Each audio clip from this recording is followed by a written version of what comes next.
Welcome to the Working Tools Podcast, where today will be part 2 of our interview with Most Worshipful Brother Kenneth Christofferson, Grand Master of British Columbia and Yukon.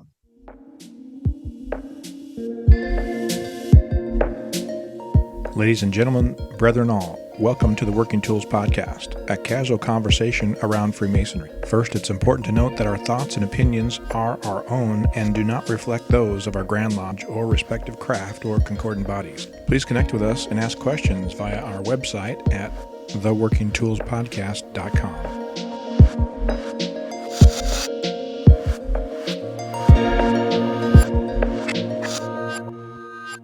Today on the Working Tools Podcast, we have our usual group of 4 hosts. We have Very Worshipful Brother Stephen Chung from Prince Charles Lodge number 153 in Kelowna, BC. Brother Craig Graham from Kalamalka Lodge number 160 in Vernon, British Columbia. Very Worshipful Brother David Colbeth from King Solomon number 60 in Auburn, Washington. And I'm Matt Appel. I'm a member of Mill Creek 243, and we meet in Montlake Terrace, Washington. And we are honored to have with us for a second time the Most Worshipful Brother Kenneth Christofferson, Grand Master of the Most Worshipful Grand Lodge of British Columbia and Yukon, Ancient, Free, and Accepted Masons. Thank you, sir, for agreeing to be on our show again. My pleasure, Matt. So I bring this one up mostly out of my own personal curiosity. I've had the opportunity to go twice now to the installation for Victoria Columbia Lodge number 1 out in Victoria, and they have been doing the both times I've gone, they've done an open installation of officers, which is my understanding is a relatively new development in your jurisdiction. I saw in your address that you were thinking about maybe potentially expanding or changing that. Is that something that's on the horizon for you? Well, we're trying to legitimize it in the Constitution. And it's been very well accepted in the Lower Mainland and Vancouver Island. It'll have to go to a vote at Grand Lodge in Nanaimo next June.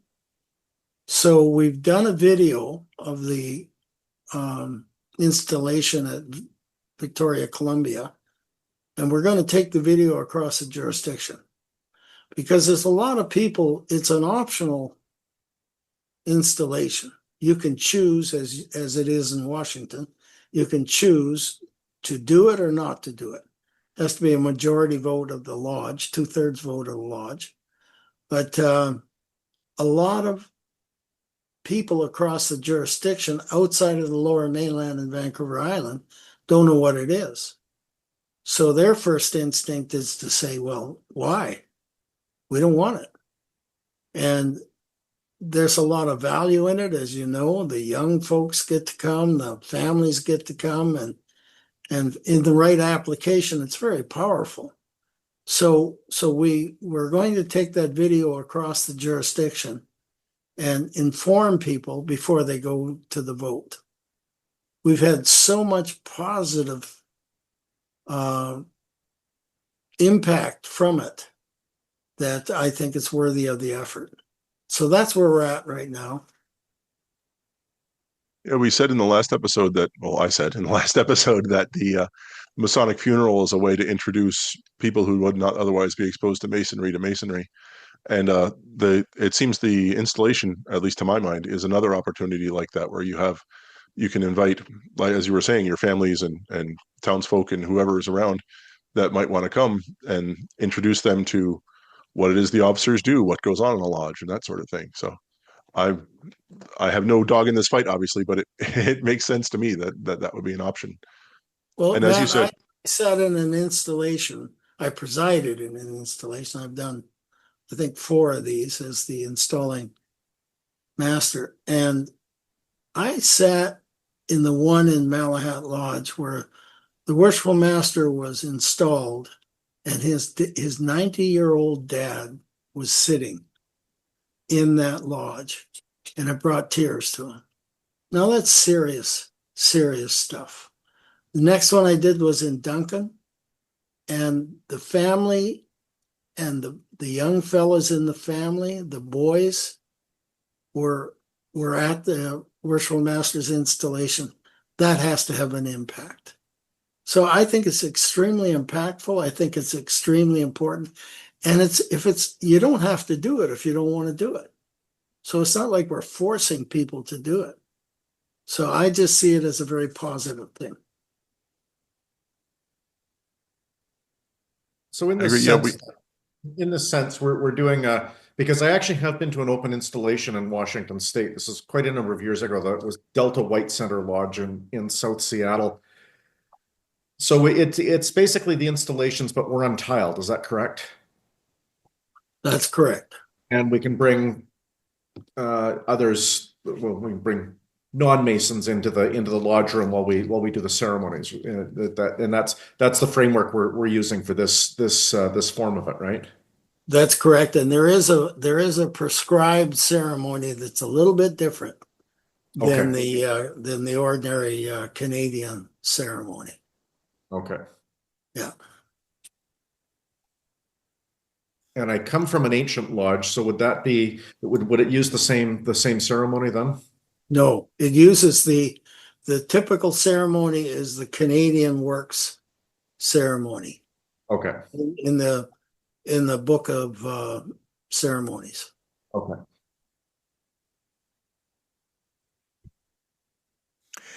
Another interesting program that you were talking about in your address was the district deputy designate program. And again, that sounds fascinating. Something else I might try to steal or recommend that, because I remember when I was deputy, by the time I was one of the first classes that had any kind of a district deputy resource team that was implemented, but they implemented it about 3 or 4 months into my first term.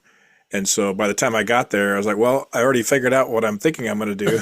And now you're telling me what I should do. So what's going to happen here? And they didn't really know what to do other than what they had done in the past. And so it's evolved significantly over the years. I was a deputy ancient years ago, but so it's a great program now, and they have some good training even ahead of time a little bit now. But I'm curious how your program is working, and it sounds like it's working well enough that you want to continue it. Well, it is, and think of it as an apprenticeship program. The basic principle is the DDGM designate is to shadow the DDGM. And there's certain things that he can help them with we don't compromise the authority of the DDGM under the Constitution. The DDGM designate can do certain things at the request of the DDGM, but we put him through courses. We have a DDGM course, and during that year, he goes through the courses, and we actually put on 3 or 4 online DDGM seminars, and then we have a major seminar in the spring in April where they come together in person. So it's about creating competency in the DDGM. So when he gets to the job, he understands what he's supposed to do and what his mission is. There are things that the DDGM must do in confidence, and he's bound by confidence in the Constitution. So the DDGM designate cannot participate in those particular activities, but there's a range of other activities that he can. So he becomes an assistant to the DDGM, but it's like an apprentice. It's very much like an apprentice. We've tried it now as a trial program for 3 years, and it's had some confusion. We think we've got the wrinkles ironed out in the program. So it'll go to a vote to legitimize it in the Constitution in Nanaimo next June. So that's where we're at, David, and I firmly believe in it. I'm one of the guys who got a stack of manuals stuck in front of me and said, give me a call if you need any help. So I believe it's an extremely powerful program. All that we do needs competency, and we're not going to get competency if we don't work at it. So I think it's a powerful thing for the craft.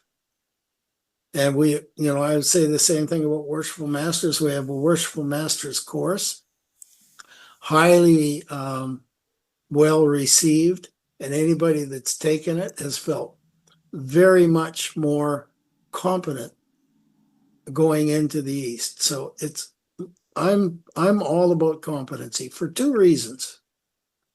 You do a better job and you don't get frustrated.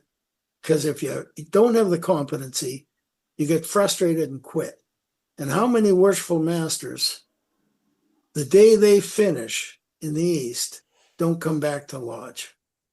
That's typically because they've been frustrated, because they didn't know what to do, and everybody's barking at them. And that's not fair, but it's a reality. So the issue is, let's get out ahead of this thing and let's create competency so they can enjoy, they can be happy in their work, they can feel good about their job when they're finished. And they don't have to go into the job 4 times, Steve, to understand how to do the job. So that's where we're at with the DD Jam program. I'm excited. I'm really excited and Steve is going to go through this next year because he's on his path to the DD Jam. He's a designated.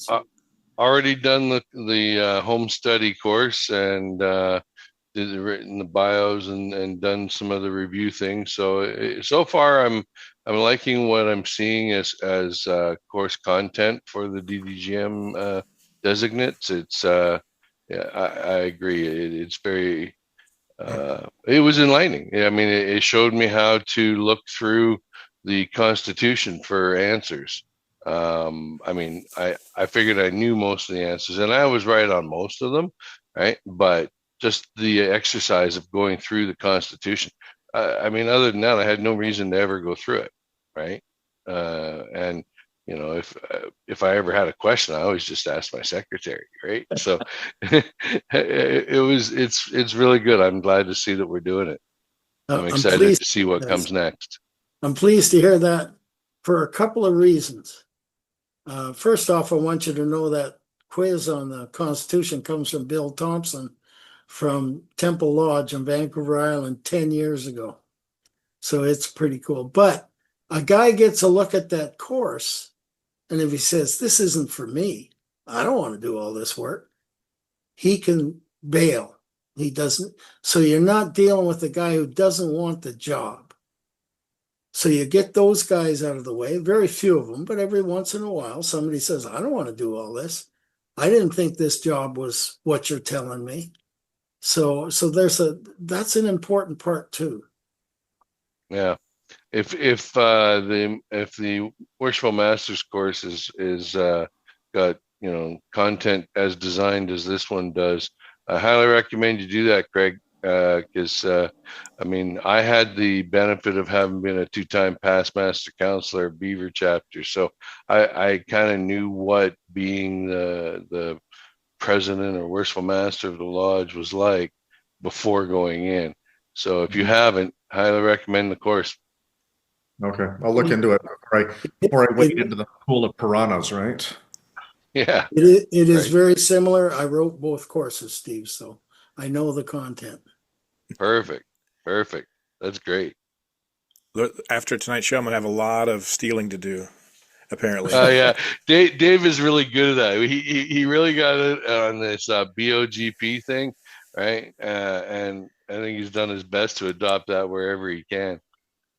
Yeah, we in a small fact, in our lodge we now have what's called a leadership meeting. I've been trying to do officers meetings for years, and it just hasn't really worked out. And so finally, we've got a good enough group of guys, and so I just, instead of calling it Board of General Purposes, I just implemented a leadership meeting. Anybody that and I texted and messaged and direct communicated with a lot of the guys directly in the lodge, and some of them they were on the fringe and said, "Hey, I'd really like you to be at this meeting."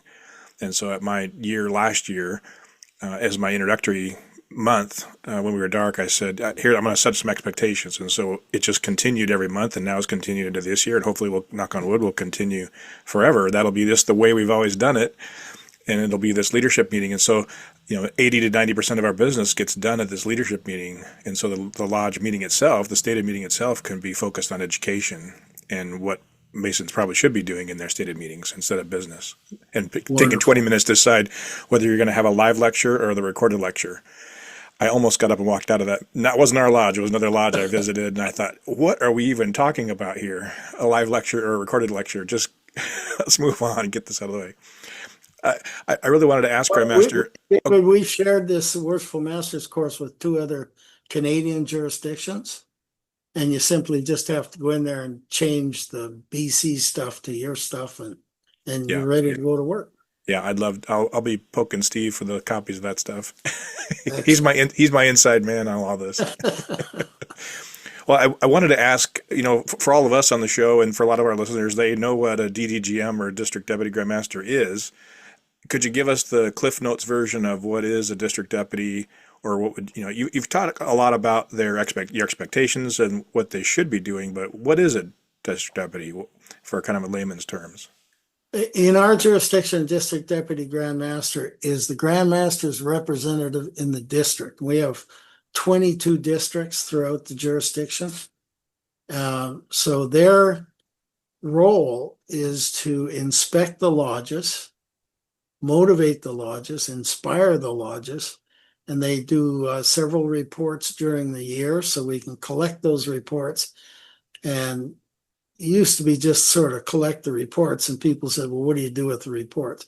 Now we are collecting the reports, collating the information, creating trends, finding the hot spots where we got to go get involved. And that's positive, not negative. The odd one is negative. But so that's directing the Grand Lodge on where we have to go to improve the jurisdiction. That's the mission of the DDGM. And all of those reports have been digitized now so that they can be searchable by whatever field they want.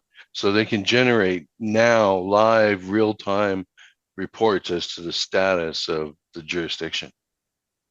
Thank you, Steve. Thanks to Steve. He's the guy who did it.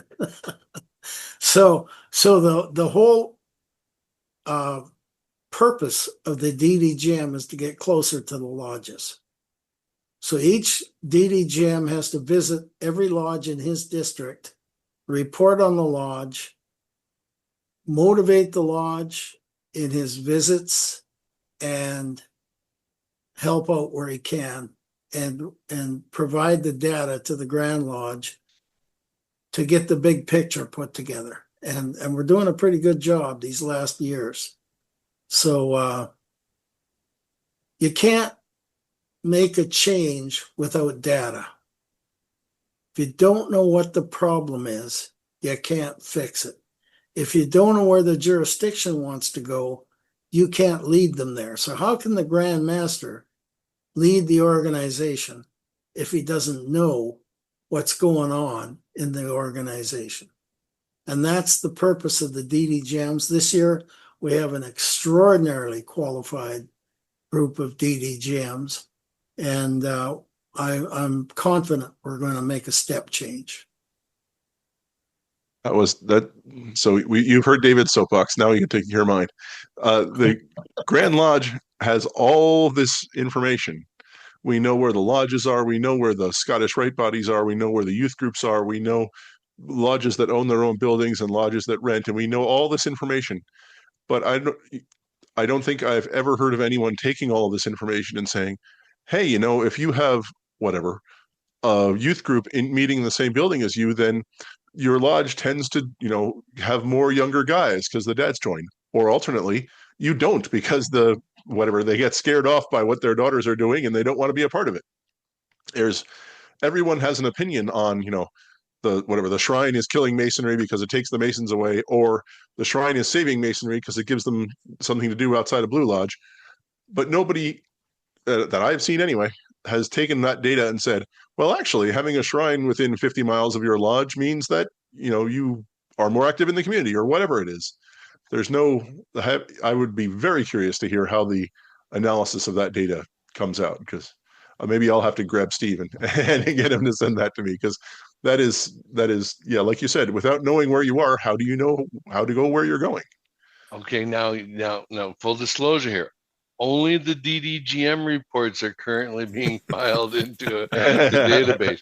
But in forethought, one of the things that most worshipful Brother Christofferson has done is he was kind of behind the scenes making all of this tech stuff happen. What we're amalgamating all of our websites and data on the different servers into one server. So eventually we can pull out reports of the different data that we do have.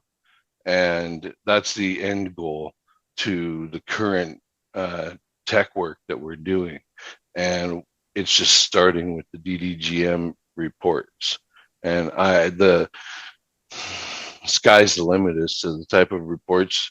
And you're only limited by the type of data you put into it. So now that we get a system built, it's duplicatable and expandable. So, but to expand on that a bit, Matt, I've engaged or asked a past Grand Master who is an expert in data management, an expert in trend management, to help me develop a strategic approach to this. So Steve is absolutely correct. We're getting a great data system in place, but that only goes so far. You got to have somebody that knows how to take that data and turn it into a strategy. I come from a strategic planning background in industry, and this past Grand Master is an outstanding data analyst. He had a background in industry. So together we're trying to create the trends, and you got to have the data to create the trends, to analyze the trends, to create the actions. And I believe that we're well placed in that this year. We've got a reasonable plan in place, and we're not going to make it all happen in 1 year. That's why I say the 4-year Grand Line support is essential to making this happen. But I'm very confident that we're going to come up with some positive trends. A lot of us already know what has to happen because we've been around the jurisdiction for so long. But to put it into a plan supported by data is a long-term endeavor.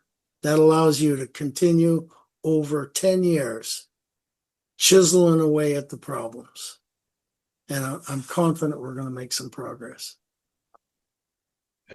Speaking of problems, there's lots of people out there that have various problems, and you have chosen a particular charity that you'd like to support this year. Can you give us some insight as to that charity and why you chose it? I'd love to, Steve. Thanks for asking that question. In Canada, we have the Canadian Cancer Society. A branch of that is the British Columbia Cancer Society. And one of the things they do is put on 2 camps, a number of camps in 2 different locations. And they bring kids to the camps. It's called the Camp Good Time. And I'm really excited about it.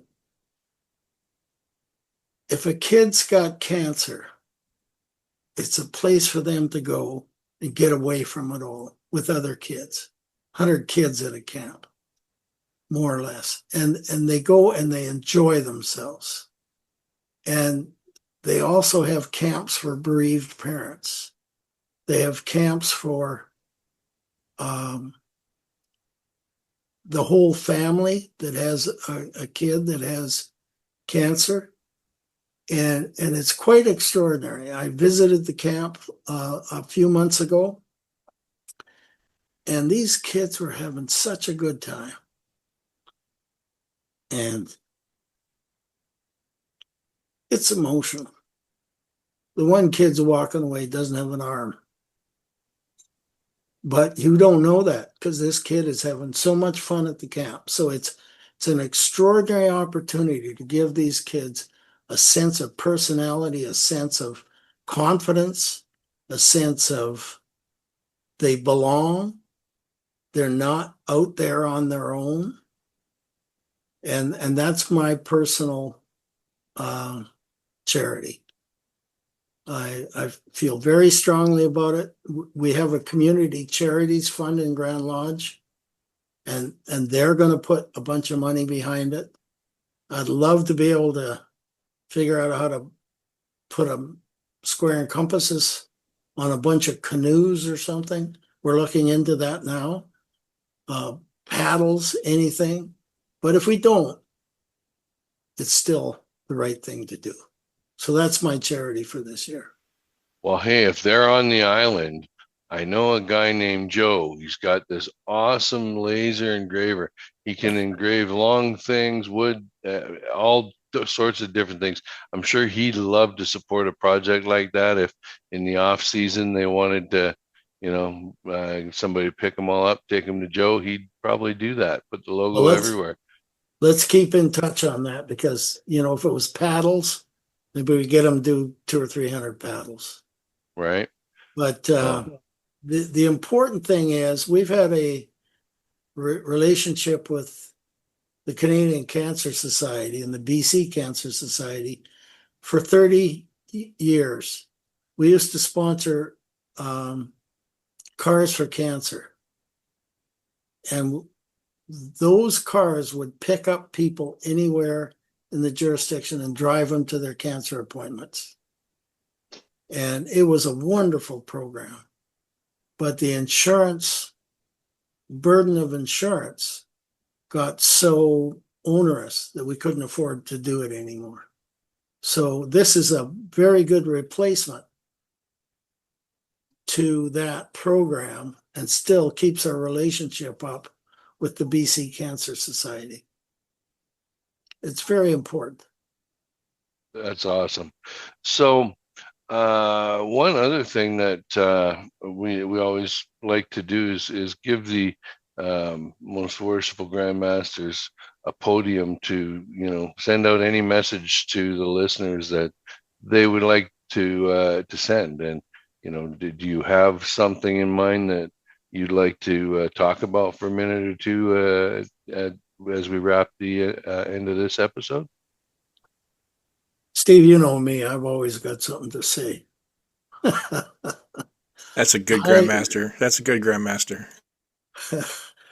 I want to, and I'm saying this everywhere I go, I want to recognize that we are a teaching organization. And we teach through the ritual. All our lessons are in the ritual. And we teach morality and ethics in the ritual. And people often get uncomfortable with that conversation. We have to talk about morality and ethics. And we have to do it in the ritual. The ritual is what sets us apart from any other organization. The ritual is what has been our teaching platform for hundreds of years. Do it right, inspire with it, inspire the candidate, because if you do, and you do it right, the lodge will feel stronger because of their accomplishment. The participants will feel very much enriched by their participation. And the candidate will want to become a teacher. Because we're building a craft for the next 100 years. We're not building it for the next few years. We need teachers. So we need to inspire teachers. We need to be inspirational teachers in order to do that. An inspired Mason would become a Mason for life. Precisely. And you've heard me too many times talk about we're losing too many Masons through the degrees and shortly after the degrees, the majority of Masons, because we're not being true to our ritual. The second part is trusted relationships. You can't have trusted relationships if you don't behave properly. If you don't treat a brother the way you said you were going to treat him in your obligation, you can't have a trusted relationship. We can't practice Freemasonry without trusted relationships. So set your differences aside. Work them out with the brother. Don't let them fester. Solve them yourself. You're a man, you're an adult. Put your big boy pants on and go sort it out with your brother. Don't hand it to Grand Lodge to sort it out for you. Don't hand it to another Mason to sort it out for you. Sort it out yourself. I guarantee you 90% of the issues will go away if we maintain that attitude. We're brothers. We took obligations. In the ritual, we made statements about how we were going to treat each other. Let's do it. Let's do it now. We're on the clock. Time is of the essence. Let's get out there and be brothers amongst brothers. And the last thing is my theme, and that's be the Mason you respect. We've all had Masons throughout our career, Masonic careers, that we've held in high esteem. Be one. Be that guy. We hear it in Canada. We hear it at the end of every installation. It's the address to the brethren. Be that guy. Hold yourself to that standard. Then the craft will be healthy and strong. Thank you. Well, thank you, Grandmaster. I again, you come up with exactly the right thought at exactly the right time. So, thank you again for being on the show. We really appreciate you spending the time with us and our listeners to talk about your time, your coming time as Grandmaster, your time that and your ideas for what you'll be doing. So, again, thank you for being here, sir. My pleasure. And we look forward to your follow-up. We'll invite you back at the end of your year and hear about all of your journeys and fun times. Exactly. Wonderful. Hopefully it'll be success upon success. So, and with that, again, thank you, most worshipful sir. And on behalf of myself and David and Craig and Stephen, thank you all for listening to the Working Tools Podcast. Goodbye.